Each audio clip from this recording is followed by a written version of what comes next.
Genesis chapter 25. Abraham took another wife whose name was Keturah. She bore him Zimran, Yokshan, Midan, Midian, Yishbak, and Shuach. Yokshan fathered Shiva and Dedan. The sons of Dedan were Ashurim, Litishim, and Lumim. The sons of Midian were Ephah, Epher, Hanoch, Avida, and Eldaah. All these were descendants of Keturah.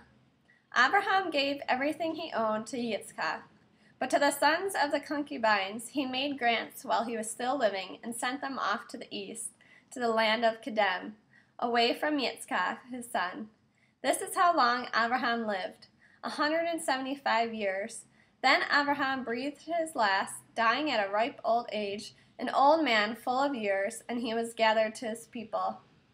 Yitzchak and Ishmael, his sons, buried him in the cave of Machpelah, in the field of Ephron, the son of Sochar the Hittite, by Mamre, the field which Abraham purchased for the sons of Het. Abraham was buried there with Sarah, his wife. After Abraham died, God blessed Yitzchak his son, and Yitzchak lived near Be'er Lakai Roi. Here is the genealogy of Ishmael, Abraham's son, whom Hagar the Egyptian woman bore to Abraham. These are the names of the sons of Ishmael, listed in the order of their birth. The firstborn of Ishmael was Navayot, followed by Kedar, Adbeel, Mibsam, Mishma, Duma, Massa, Hadad, Tema, Yetur, Naphish, and Kidma. These are the sons of Ishmael, and these are their names, according to their settlements and camps, 12 tribal rulers. This is how long Ishmael lived, 137 years.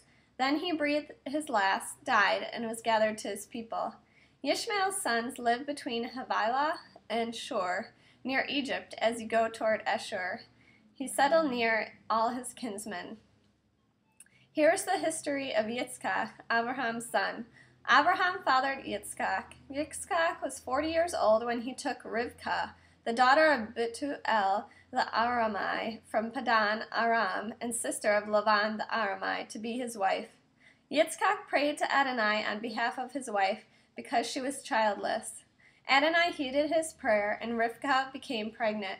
The children fought with each other inside her so much that she said, "If it's going to be like this, why go on living?" She went to inquire of Adonai, who answered her, "There are 2 nations in your womb. From birth they will be 2 rival peoples. One of these peoples will be stronger than the other, and the older will serve the younger." When the time for her delivery came, there were twins in her womb. The first to come out was reddish and covered all over with hair, like a coat, so they named him Esav, completely formed, that is, having hair already. Then his brother emerged with his hand holding Esav's heel, so that he was called Yaakov, he catches by the heel. Yitzchak was 60 years old when she bore them.